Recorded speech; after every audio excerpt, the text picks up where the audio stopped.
Bismillahirrahmanirrahim. Assalamualaikum warahmatullahi wabarakatuh.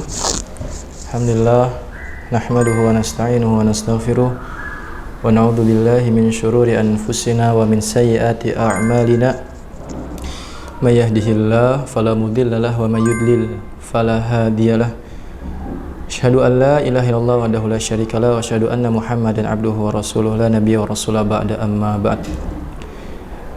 Para jamaah studio Al-Marjan, mungkin yang nonton juga anak-anak soleh Al-Marjan yang sama-sama mengharapkan ridha Allah Subhanahu wa taala. Mungkin yang paling utama, marilah mengucapkan rasa syukur kita kepada Allah Subhanahu wa taala yang karenanya alhamdulillah kita masih diberikan kesehatan, masih diberikan umur, masih diberikan kekuatan untuk bertemu di bulan Ramadan.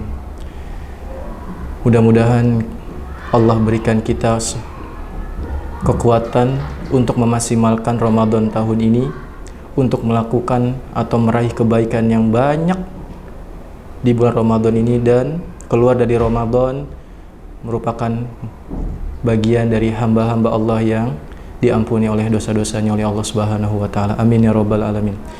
Sesuai dengan jadwal kurma atau kurma Ramadan, Ustadz akan ingin menyampaikan tentang mungkin sedikitnya arkanul Islam, ya, rukun Islam, ya. Ini sudah disampaikan ketika Nabi Shallallahu Alaihi Wasallam didatangi malaikat Jibril, yutilus safar, thumma yadu'a yadayhi ila kafayfa wa qala ya Muhammad. Ya, mungkin hadis ini kalian sudah pernah tahu. Ya Muhammad, akhbirni anil Islam. Ya Rasulullah atau ya Muhammad, kabarkanlah kepadaku tentang Islam. Ya, lalu Nabi SAW bersabda, ya, buniyal Islamu alal khamsin, syahadatu an la ilaha illallah. Yang pertama itu adalah, ya, mengucapkan dua kalimat syahadat. Ini adalah pembuka semua pintu amal yang lain. Jika amalnya bagus atau hatinya bagus, ya, maka semua amalannya bagus. Apa artinya? Asyhadu an la ilaha illallah wa anna Muhammadar Rasulullah. Ya, saya bersaksi bahwa tiada ilah yang berhak diibadahi dengan benar kecuali Allah. Jangan salah mengartikan. Ya, artinya adalah saya bersaksi bahwa tiada ilah yang berhak diibadahi dengan benar kecuali Allah.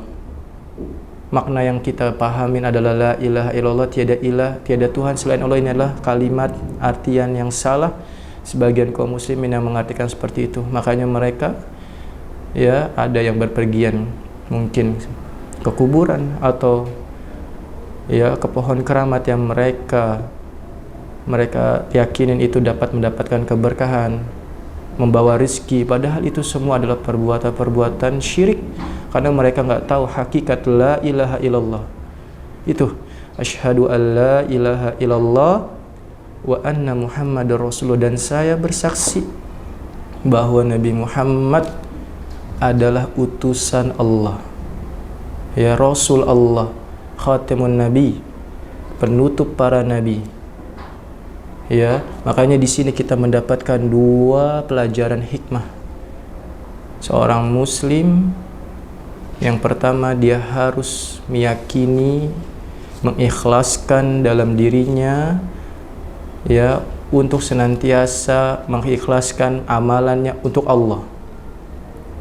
Tidak ada sesembahan yang berhak diibadahi dengan benar, atau tidak ada yang diperuntukkan amalannya, ibadahnya selain Allah. Al-ikhlas yang pertama. Wa anna Muhammadar Rasulullah, dan saya bersaksi bahwa Muhammad adalah utusan Allah.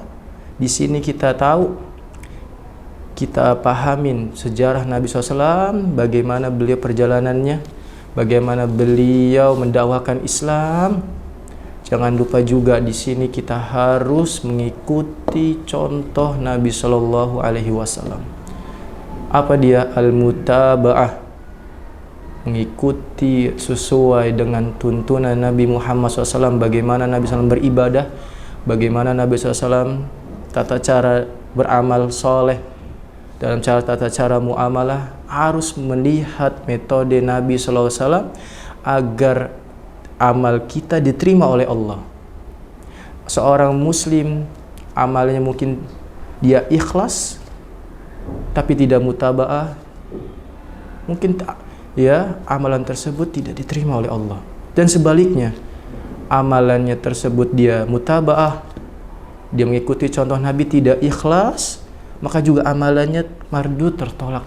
Dan ini harus berkesinambungan antara ikhlas dan mutaba'ah, berkonsekuensi kita. Anak-anak soleh yang sama-sama dicintai oleh Allah Subhanahu wa taala. Ini landasan yang pertama, asyhadu alla ilaha illallah wa anna Muhammadar Rasulullah. Syahadat atau disebut dengan syahadatain, rukun Islam yang pertama, kunci yang pertama. Ya, makanya seorang yang Islam atau seorang yang kufur kepada Allah walaupun dia bersedekah, ada yang mungkin sholat, dia zakat, ya, tapi hatinya rusak, Allah tidak menerima amalan tersebut. Nasallallahu salamah wal afiyat. Kecuali dia masuk ke dalam Islam, barulah Allah berikan dia pahala yang dia tadi kerjakan sebelum masuk Islam. Kemudian yang kedua, Nabi SAW bersabda, wa tuqimas shalah, mendirikan salat. Rukun Islam yang kedua adalah salat. Nah, inilah pentingnya seorang muslim setelah dia bersyahadat dengan benar, dia pelajari tentang Allah dan Rasulnya, kemudian dia juga mempelajari tentang sholat, hakikat kewajiban sholat bagi seorang muslim. Dan inilah, ya kata Nabi SAW, perbedaan antara Islam dan kafir adalah sholat. Perjanjian antara seorang muslim dan orang-orang kafir adalah sholat. Nabi SAW bersabda, al-ahdul ladhi bainana wa bainahum as-sholah faman tarakaha faqad kafar. Kata Nabi SAW, perjanjian kami dengan mereka adalah sholat.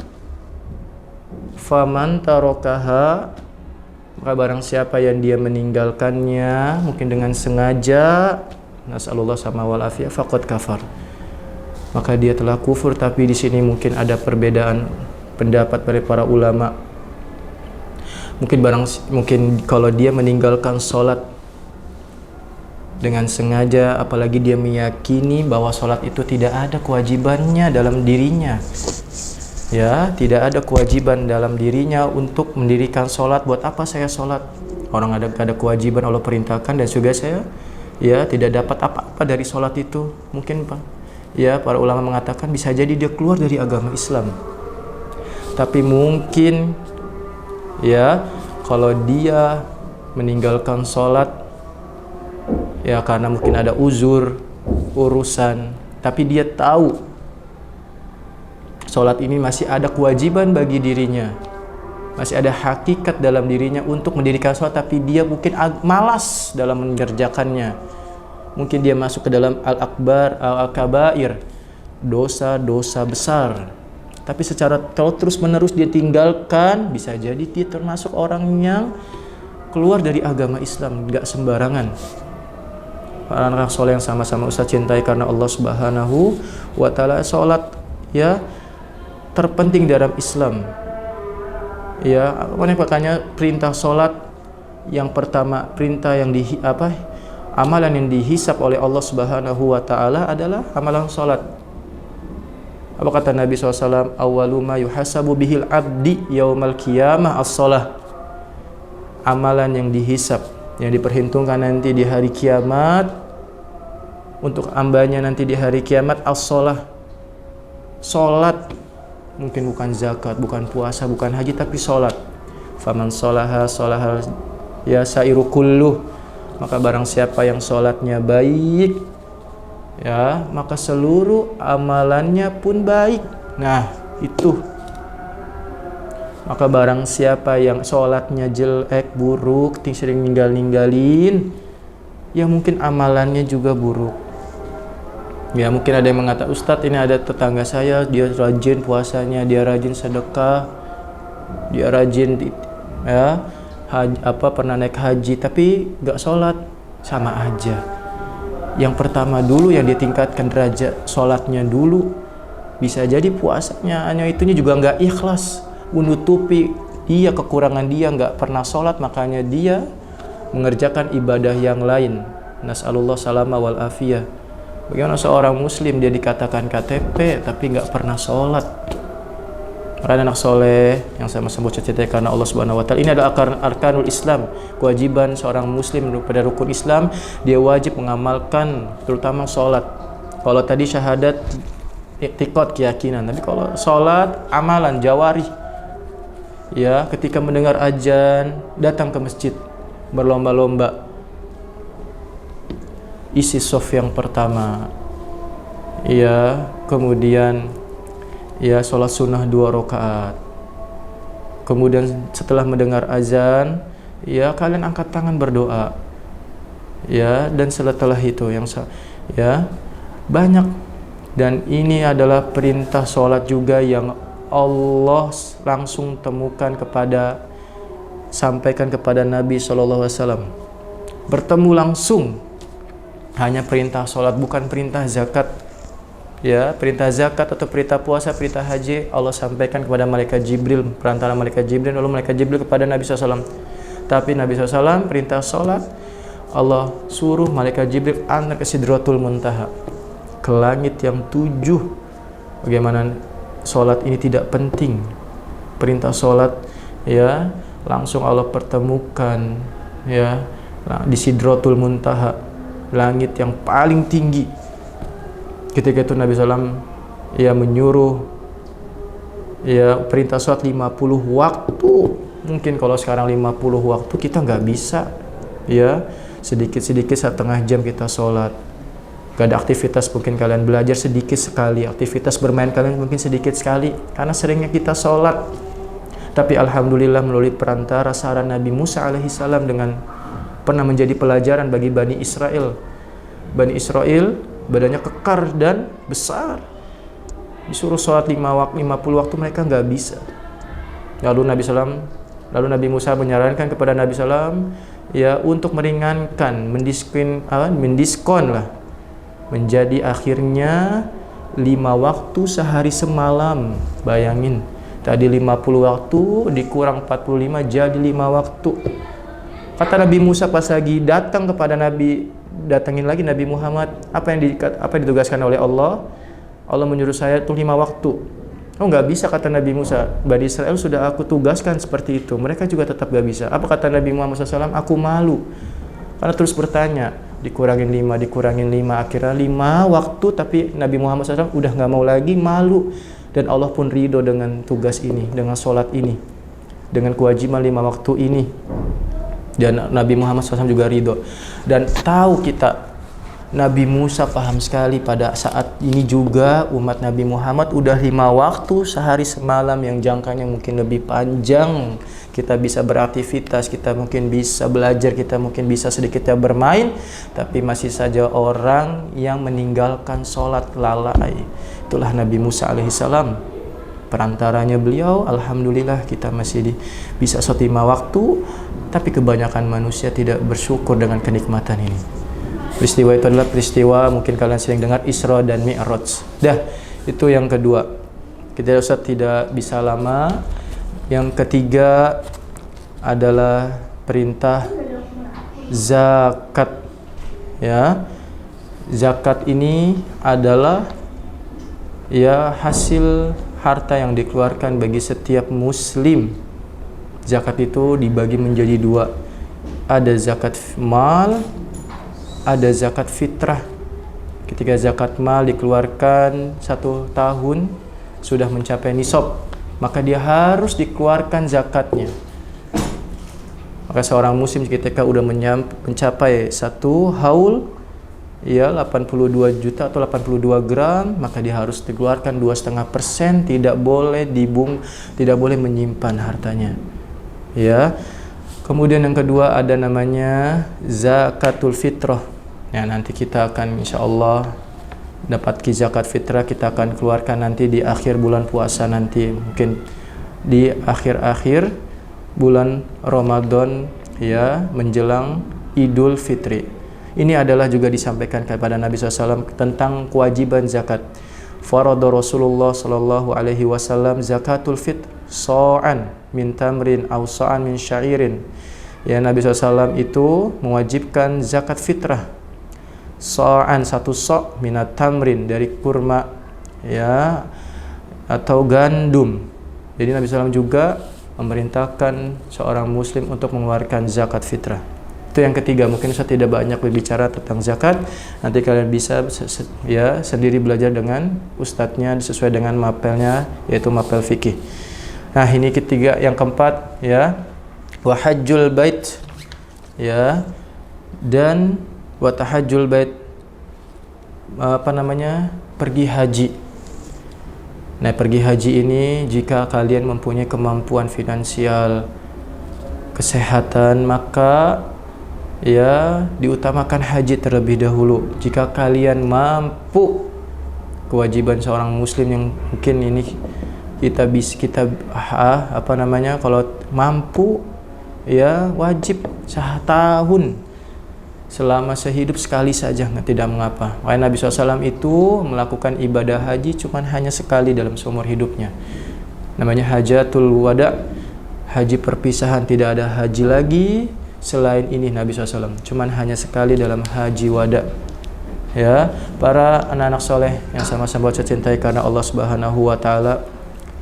Nabi Allah Subhanahu wa Ta'ala berfirman, walillahi 'alan nasi hijjul bait man istata'a ilaihi sabila, dan kepunyaan Allah lah, ya, bagi Allah untuk manusia melakukan ibadah haji bagi siapa yang mampu, ya, mampu, ya, mampu finansial, mampu juga fisiknya, keuangannya, dan juga dia berangkat bersiap, ya, untuk menunaikan ibadah haji karena Allah. Dan ini terjadi hanya khusus di bulan Zulhijjah. Kalau umrah boleh tertentu bulan-bulan yang lain. Yang kelima terakhir adalah wasaumi Ramadan. Nah, ini nanti kita akan lakukan di bulan puasa, wasaumi Ramadan, dan berpuasa di bulan Ramadan. Ini rukun Islam yang kelima, ya. Seorang muslim harus kerjakan semuanya, kewajiban, ya. Yang pertama dia syahadat, ya, intinya tidak boleh syirik kepada Allah, ya, dan juga mengikuti sunnah Nabi Shallallahu Alaihi Wasallam. Yang kedua, sholat, dia harus juga mengerjakan sholat, kewajiban sholat, apalagi dia udah balik, ya, udah mukallaf. Yang ketiga adalah mengeluarkan zakat, ya. Yang keempat adalah, atau yang kelima sama saja, puasa di bulan Ramadan. Yang kelima, pergi haji jika mampu. Ini adalah rukun Islam, ya. Tapi semua ini tadi Ustaz bilang, amalan-amalan ibadah ini tidaklah diterima, harus berlandaskan dengan ikhlas dan ittiba, mengikuti sunnah Nabi Sallallahu Alaihi Wasallam. Ya, kata Nabi SAW, man amila amalan laisa alaihi amruna fahuwa raddun. Barang siapa yang dia beramal nggak ada landasan dari kami, maka amalannya tertolak. Ingat, amalannya tertolak, ya. Makanya bagaimana Nabi sholat, bagaimana Nabi SAW mengerjakan zakat, bagaimana Nabi SAW berpuasa di bulan Ramadan, dan juga haji, ya, harus berlandaskan dengan mutaba'ah, mengikuti sunnah Nabi Sallallahu Alaihi Wasallam. Dan ini adalah, ya, mungkin sedikitnya yang Ustaz sampaikan, ya, kurang lebihnya mohon maaf, ya. Mudah-mudahan Ramadan ini adalah Ramadan yang Allah berkahi, Allah muliakan, dan mudah-mudahan kita diberikan kesehatan, dan insyaallah kita akan mendapati bulan Ramadan berikutnya. Amin ya rabbal alamin. Ini saja yang mungkin saya sampaikan, kurang lebihnya mohon maaf. Subhanakallahumma wa bihamdik, asyhadu an la ilaha illa ant, astaghfiruka wa atubu ilaik. Assalamualaikum warahmatullahi wabarakatuh.